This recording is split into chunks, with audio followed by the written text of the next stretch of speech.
Why are the elite buying secret hideaways? See what's inside the billionaire luxury doomsday bunker. What do they know? Why are so many of the super wealthy preparing to bug out locations? And sure, I knew about this stuff 20 years ago. I mean, I knew that that was the future plans. But it's one thing to hear about something from insiders and read it in books and then to actually see it getting ready to happen and already happening in other countries and then knowing we're getting closer to our turn. And that here, it's going to be spectacular. The hardening of police departments, the armored vehicles, the checkpoints, the death squads, the surveillance grids, all of it. Not to stabilize things, but to have an organized, controlled collapse on the other end of which we're totally enslaved. And I just sit here thinking, why don't other people fight it? Why? Well, most people that are smart, they don't stick their necks out and try to fight it. They just prepare to protect themselves and their families. And it's because of that attitude that we're going to lose everything. You're fools. You're not safe. The only way to stop this is to stop the whole thing. All right, so let me try to put it all together before we start the next hour and get into the news itself and drill down into what's happening with the shooting in South Carolina, the economy, Russia, forced inoculations, U.S. military, you name it. There's a lot of news here. Karl Rove saying either get rid of the Second Amendment or you can't stop mass shootings. And the media acted like he was saying get rid of the Second Amendment. No, it's sneakier than that as a neocon. He was implying that if you did get rid of it, it would fix the mass shooting problem. Not that he was calling to get rid of it. But still, that's basically the same thing. You ban guns, we'll just have triple the murders with knives, just like England, who has a higher violent crime rate than we do. He should have come out and said, guns aren't the problem, people are. And the answer is, an armed society, in every state that's done it, we have lower crime rates. But they create these events, or they exacerbate these events, and then they play on the public's heartstrings. But finishing up here with the big picture. An unsustainable, out-of-control, global derivatives fraud has been built. Elites have used that fiat money to buy up their competition. They are separately set up selective enforced environmental and regulatory systems to shut down their competition. Then as production plummets, they come out and say, oh my gosh, we can't sustain this. Industrial society has failed. The free market has failed. When in truth, it's a fascist takeover. And as the resources become less and less, they'll offer more collectivism, more communism, more socialism that the elites are exempt from as the answer, when that only makes the problem worse. Because they've made the decision that capitalism is wasteful and destructive of the environment, and so it has to be sabotaged and shut down to cut off the blood supply to humanity that Paul Ehrlich and John P. Holdren and Prince Philip and thousands of other globalists label as cancer. We're labeled as cancer, and Agenda 21 and Cloward and Piven and the global meltdown and the global depression they're engineering, that is just one step in this process, is the chemotherapy, is the radiation, is the scalpel, in their view. So just pull back as a political atheist and look at their statements and understand that's where we are.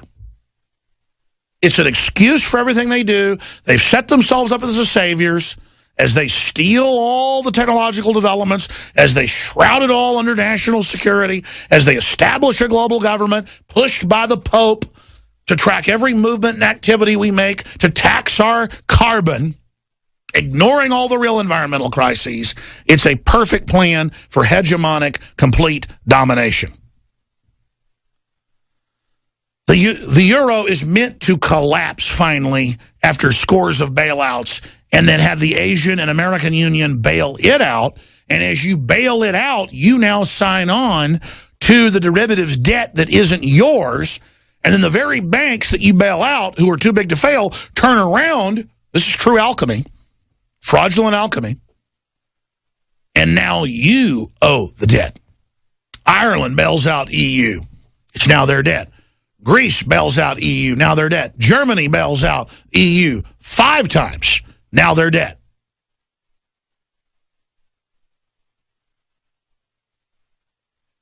And they're preparing to seize everyone's bank accounts and have them protected by the state, of course, but you can't remove your money.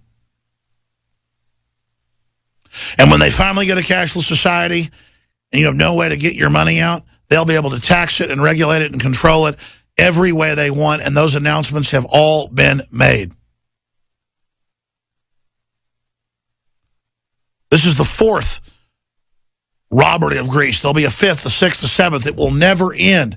You ask what limit tyranny knows? The limit you give it. And if you want to know where this is all going,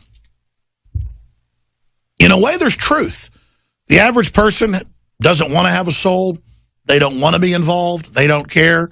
They are petulant, arrogant, deceitful, manipulative people. They're just weak versions of the elite. And they would sell out their grandmother for money and power. They would warehouse their families at the hospital and euthanize them if they got more money. The general public, not everybody, but probably 50% or more. The elite set up a climate, set up a society, set up a culture where people opted into being slugs, opted into being soulless. So the establishment could turn around and say, see, you deserve now what's going to happen to you. Because the New World Order metaphysically always has to leave escape portals to everything they do for themselves, but also for those who aren't part of the establishment but are awake as well. You're always warned, biblically, but also historically, many times before judgment comes down. And when judgment finally comes down, it's because you ask for it. Make no mistake. Make no mistake. If we let this system come into play, look in the mirror, it's all of our faults. In fact, can we start the next 6 after break with V for Vendetta if we can? Because it's true. You want to know who's really at fault? Look in the mirror. But it just hit me how right we've been yesterday when I had these very successful, very powerful people. One of them worth, $1 billion or more. Others worth hundreds of millions, entertainment, you name it. And they were asking me, are you leaving? A lot of other people are leaving. And these aren't even people that are my listeners. Do you understand? These are major Hollywood producers, major bankers, major establishment people are leaving. Every billionaire, I've been talking about this for 3 years, every billionaire has left Israel. The elites are leaving the United States right now. A lot of them are going to New Zealand this October and November.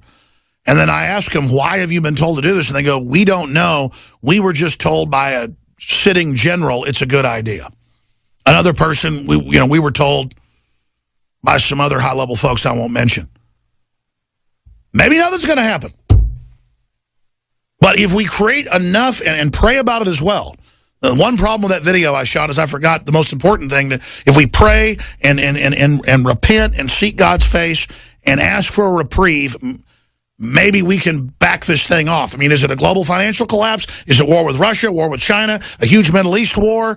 Is it a financial meltdown? Is it a bioweapon outbreak? I don't know. I mean, they're certainly trying to start a race war. But thank God Charleston's come together. I've already talked to Jakari. He's followed reports. People aren't buying into it there. I don't know.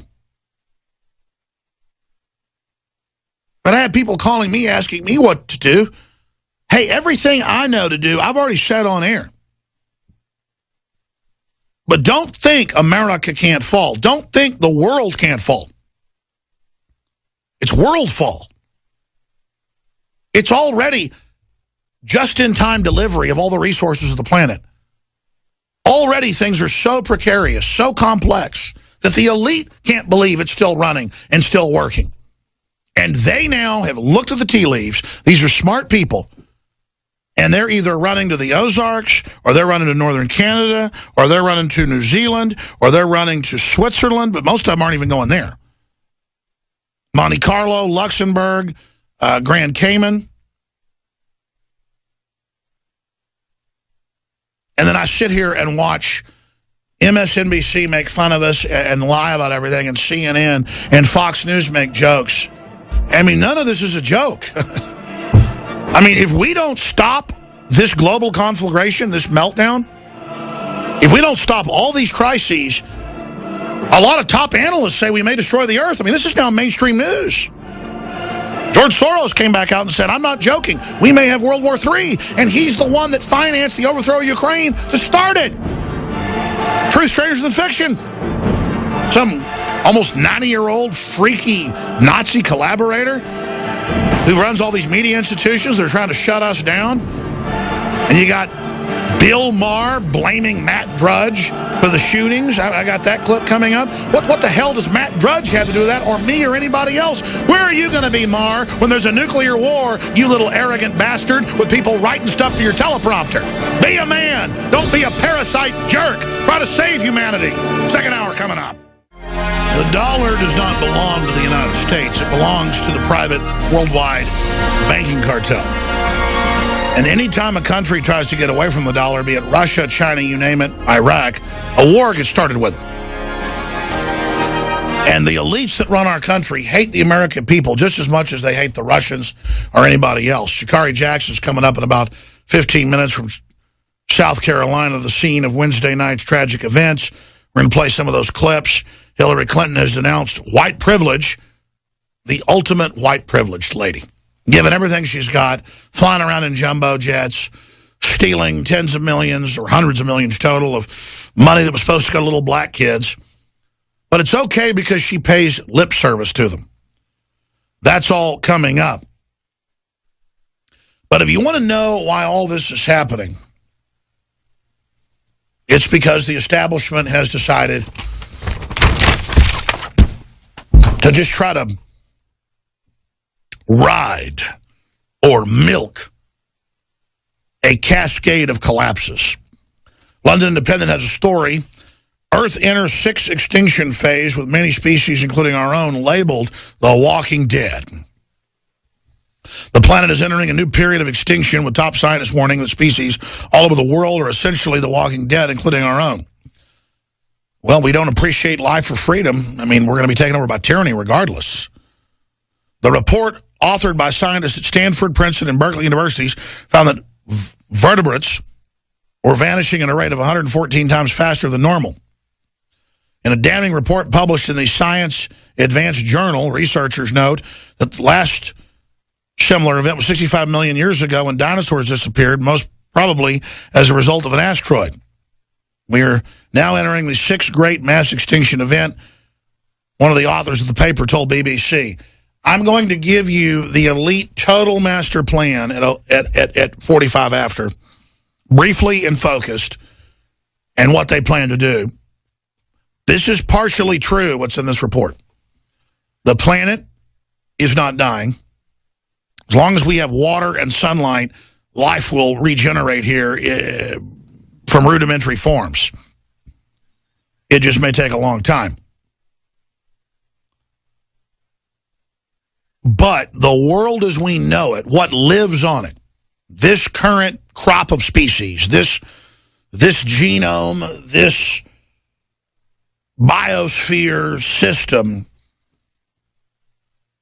that lives in this tiny little area of sea level up to about 12,000 feet, 12,000 feet of life, thinner than the skin of an apple, the atmosphere and surface of the earth, comparatively, that is dying.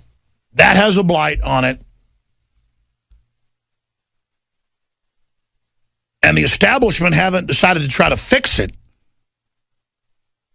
Can't believe nobody else knows this or is saying this. I'm ashamed it's even me bringing you this. This is so important. They've made the decision not to try to fix this earth.